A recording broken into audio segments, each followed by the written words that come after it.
السلام عليكم ورحمة الله وبركاته. casharkani waa casharkeeni toddobaad. maanta waxaynu ka hadlaynaa family members.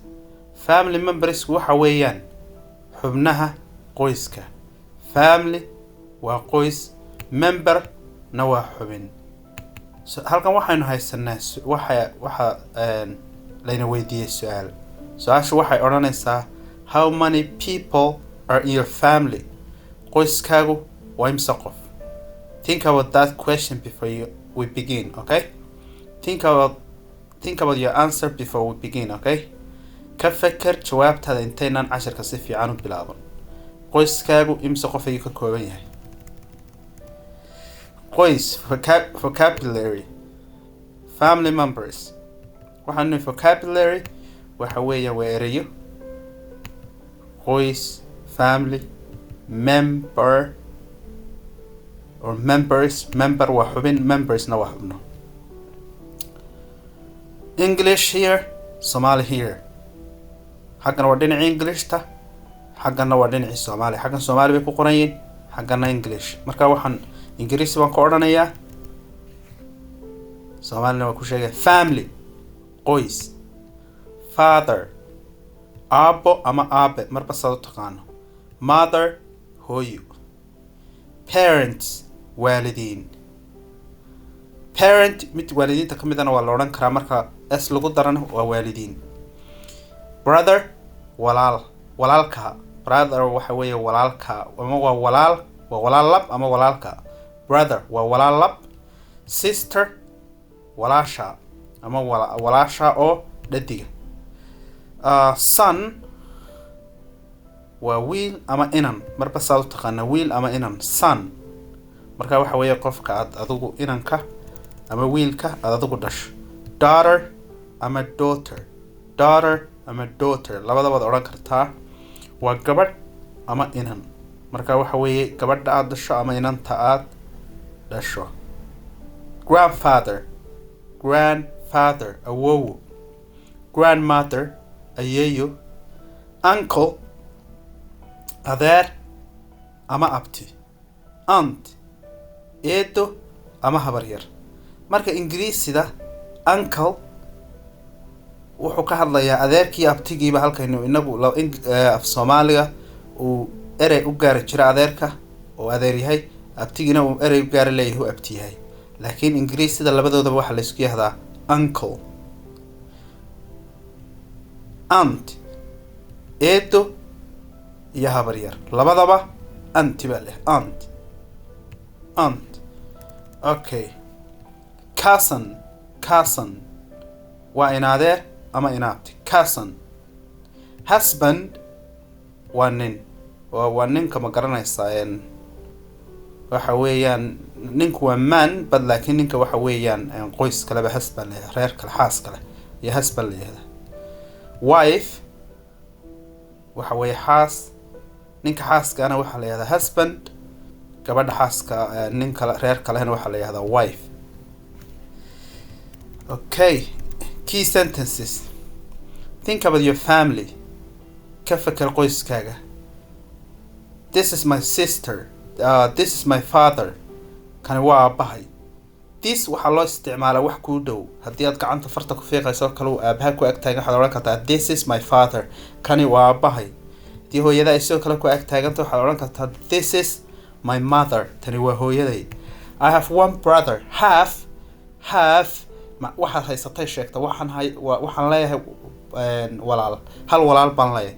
I have one brother. Ingiriisi waxay ka dhigan tahay kale waxaan haystaa hal walaal, laakiin inagu Soomaaliga waxaan leeyahay baynu yahay moogta. I have one brother. I have two sisters. laba walaal baan leeyahay. I have two sisters. laba walaal baan leeyahay oo habla ah. My family is important to me. My family is very important to me. My family is very important to me. Okay, my family is very important to me. Say it slowly and then say it fast. erey kasta gaarkiisa dadku ku adagta ku dhawaaq dabadeedna sentence ka dheh. My family is very important to me. family-gaygu aad buu muhiim ugu yahay. macnaheedu waa important ومهم very odd ويان very odd. My family is very important to me. Okay. Grammar focus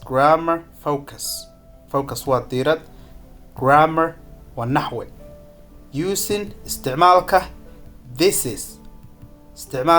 this is use this is when you introduce one person. this is ومفرد قف كليا الله استعمال مش شيء كليا الله استعمال. this is use this when you introduce one person. examples tusaalayaal. this is my father kani waa aabbahay. this is my mother tani waa hooyaday. this is my brother kani waa walaalkay.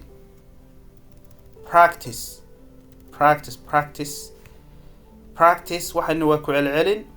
complete the sentence. okay ama samee. this is adiga buuxin kara waxaad arki kartaa this is my sister. marka taasan tusaale idinku soo qaatay. this is my sister. waxaad arki kartaa this is my uncle. this is my aunt. okay. asking questions about family.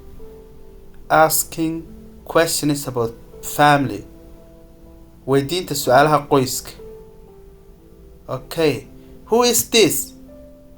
who waa kuma weeyaan. who is this? kani waa kuma. answer this is my sister. tani waa walaashay. this is my sister. tani waa walaashay. question 2 su'aasha labaad. do you have any brothers? wax walaalaa miyaad leedahay? jawaab. answer yes I do. waxaad oran kartaa markaa tani waxay ka dhigan tahay haa walaala waan leeyahay. sidoo kale waxaad oran kartaa or no I don't.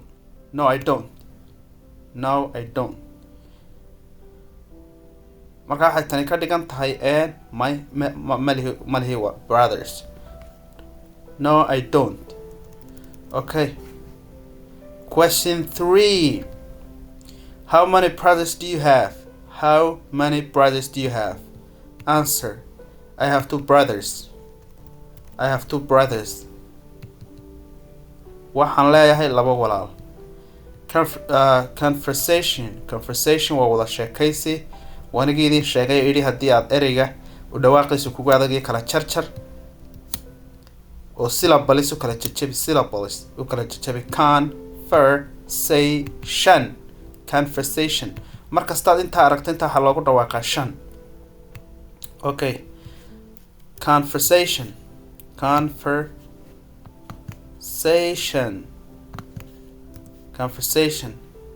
do you have any brothers? Ahmed baa markaa hadlaya. Ahmed wuxuu yidhi do you have any brothers? wax walaalaa ma leedahay? Amina ayaa hadlaysa. Amina waxay tihi yes I do. Ahmed ayaa kusoo noqda. Ahmed baa markaa su'aal buu Amina weydiinaya. wuxuu odhanayaa how many brothers do you have? imisa walaal baad leedahay? Amina waxay odhanaysaa I have 2 brothers. waxaan leeyahay 2 walaal.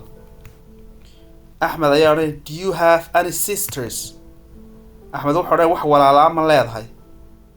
do you have any sisters? markaa waxaa laga hadlaya hablii baa laga hadlaya. gabdhii baa laga hadlaya. Amina waxay odhanaysaa yes I have 1 sister. waxaan leeyahay 1 walaal baan leeyahay. 1 walaal oo gabadh ayaan leeyahay.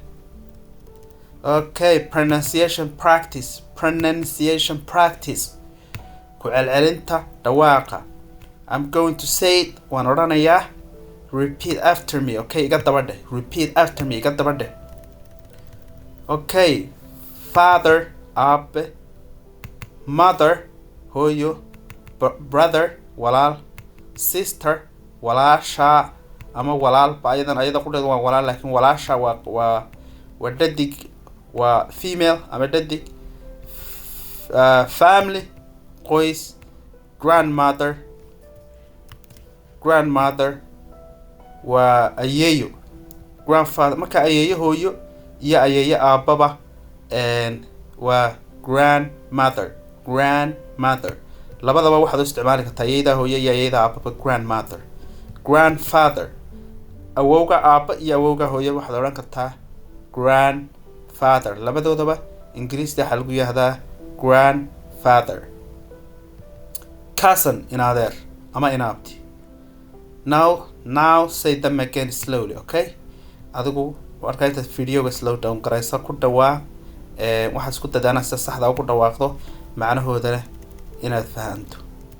Read in practice, read aloud. My name is Ahmed. I have a small family. My father is a teacher. My mother is a nurse. I have one brother and two sisters. I love my family. Read it aloud. Try reading it. Isku day inaad akhrido. Qofkani wuxuu yiri my name is Ahmed. Magacaygu name waa magac. My waxaad leedahay baa loo sameeyaa my name is Ahmed. Magacaygu waa Ahmed. I have a small family. Qoyskaygu waxaan leeyahay qoys yar baan leeyahay. Reerkaygu waa reer kooban. My father is a teacher. Aabahay is wuxuu yahay qofku sheegaysa my father is a teacher. Aabahay waa macallin.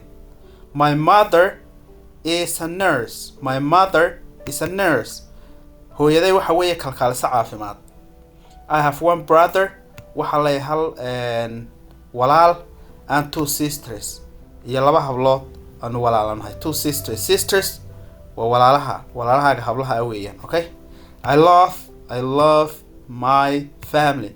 Qoyskayga aad baan u jecelahay. I love my family. halka ayaynu ku joojinaynaa. aad iyo aad ayaa u mahadsantiin. Subscribe channelka ku xidhnow casharadan. waxaan rajeynayaa haddii aad baran rabto inaad barato Englishta inay faa'iido badan ku leeyihiin. barashada Englishtu waa dadaal iyo isku day iyo akhris. aad iyo aad baa mahadsantiin. Thank you.